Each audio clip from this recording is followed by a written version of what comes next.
Hello and welcome to another one of D's ADD videos. Today we're going to be discussing more complex examples of drawing Lewis structures. Okay, so these are the rules. You should know them by now. We've gone over them a few times. Count the valence numbers, sum them up, draw the skeleton structure, draw in your bonding electrons and lone pair electrons, and try to make it octet. So the first example I'm going to give you is one in which all the full mole charges don't equal zero. All the ones we've done so far, the FCs have equaled zero and it's been neutral. Let's look at carbon monoxide. Carbon monoxide is very dangerous and very toxic, and it ends up destroying our ability to carry oxygen by attacking hemoglobin. But that's not chemistry. Chemistry tells us that this has 4 electrons, this has 6 electrons, so we have a total of 10 electrons. Then we draw the skeleton structure, try to make octets without random lines going through your screen. So we try a single bond, and that would be 2, 4, 6, 8, 10, 12. That's too many electrons. So we're going to try a double bond. And we notice we have 2 and then 4 to get the octet there. And, oops, no. So 4, and then this would be 2 and 4, so that's 2, 4, 6, 8, 10, 12. Still too many, right? Whoa. Let's go back over here. So let's try adding a triple bond, and hopefully it'll match up when we do a triple bond.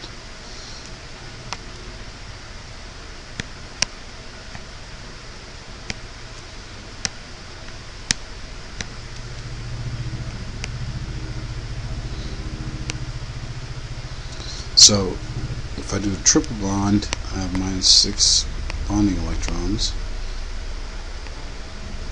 and that leaves 4 lone pair electrons.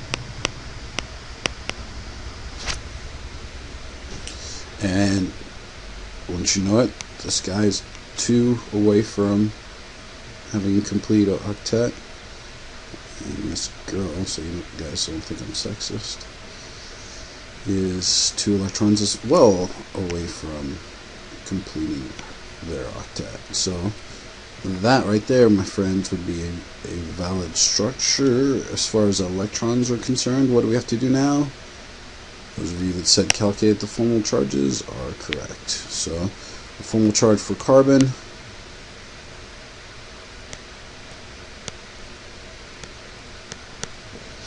is going to be 4 minus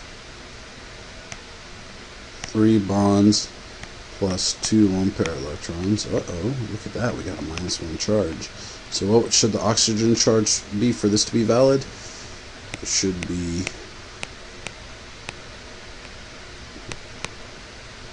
+1, right? Because the net charge of this carbon monoxide was 0.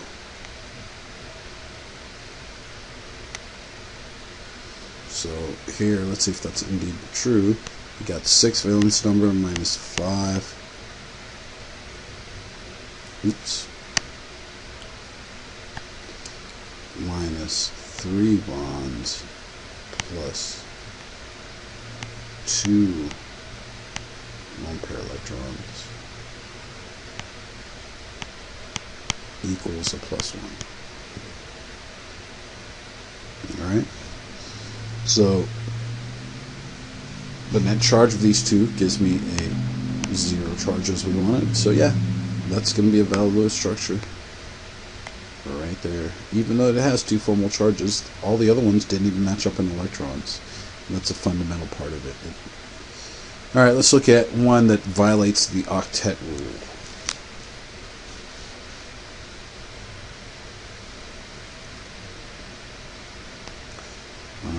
Let's look at phosphorus pentachloride.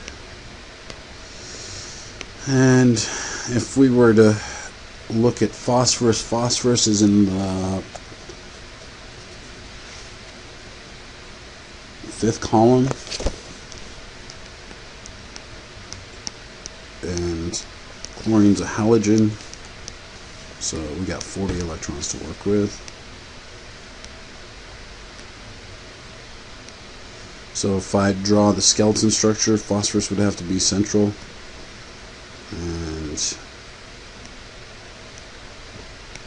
we would have to have chlorines around the phosphorus, some sort of array. And if I were to look at the periodic table, phosphorus is on the 3rd row, or 3rd period, and because the central atom is on the 3rd period, we can use the expanded octet. Okay, keep that in mind. So I would need an expanded octet because I need to at least form a single bond with all of these chlorines out here, right? So that would be 10 electrons, which is 2 more than the 8 for the octet. Let's see if that works out nicely.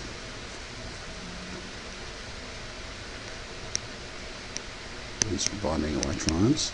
So that gives me 30 lone pair electrons. It's a lot, but each one of these chlorines are going to get how many? 6, right?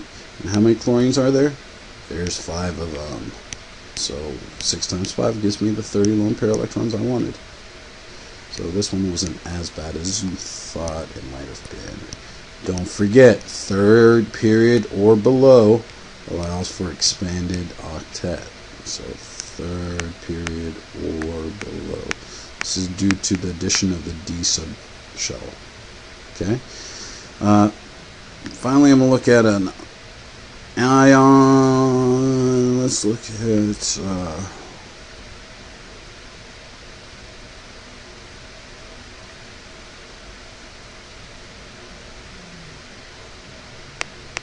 NH4 plus. Yeah. So here we have nitrogen. Nitrogen is in the 5th column. I'm tired. I was going to say the 4th. Whoa.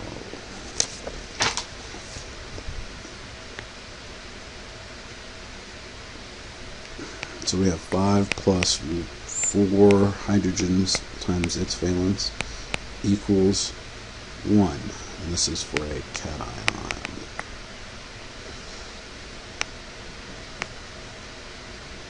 So that's going to give me a total of 9 electrons to work with. But I notice that there's a plus sign there, so the plus sign takes away an electron. We lost an electron. So now we have 8. Nitrogen would have to be the central atom. If I form a single bond with each of the nitrogens, there's not much else I can do because I have already used up all 8 of my electrons, right? But the key right here was that anytime we have a cation, subtract the charge from there. So this was because it was a +1. Had this been a +2 charge there, then this number would have been a +2 electrons, or -2 electrons, sorry. And then let's do our formal charges just to make sure.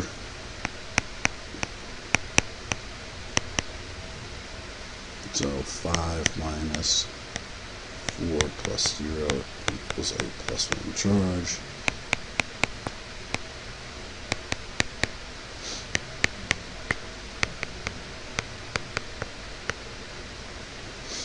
Okay, so the net charge is a +1. That's good. Had it been something besides a +1, then you know your structure is probably not valid. Alright, let's do an anion. We're going to do IF4 minus. Alright, so here we have 5 halogens, so 5 times 7 is 35 electrons. But we have what? We have this minus sign. That minus sign says that we have an extra electron. So what do? We add 1e.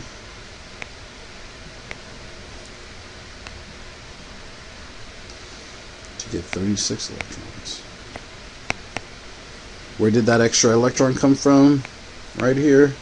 It came from this minus charge. Right there. Okay?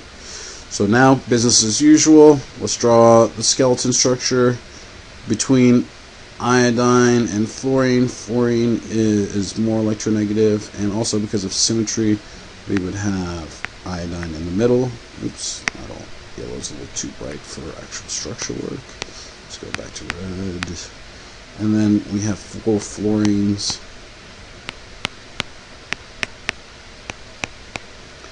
I form a single bond with each of these fluorines.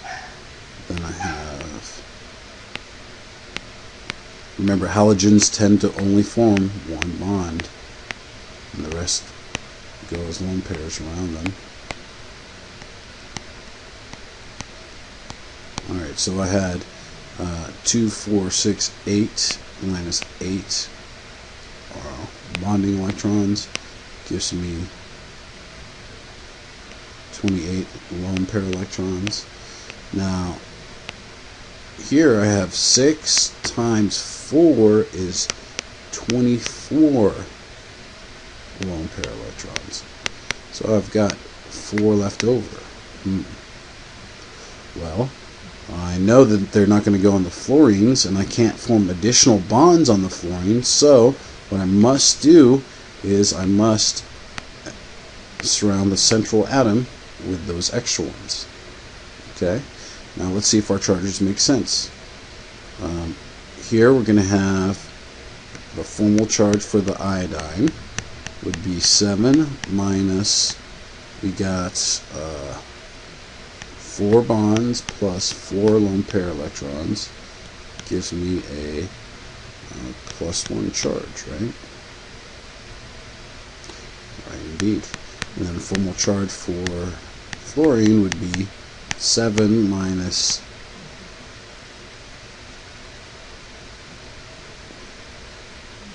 oops, I just realized I can't subtract. This is what happens when you wake up at 5 a.m. and start making videos. 7 minus 8 is -1, not a +1.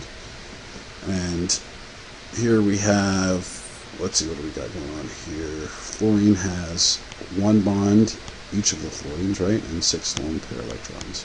Now I don't have to do 4 formal charge calculations because each of these fluorines have the same pattern of 1 bond and 6 lone pair electrons. So we did get the net charge that we wanted, so we would put a -1 out there, and we could put a minus charge right there if you wanted to. Alright, so those are some of the more complex examples. Please practice these as much as you can, because next we're going to go into hybridization, and if you don't understand this, you will be in trouble. So I'm forewarning you now. Thank you, and have a nice day.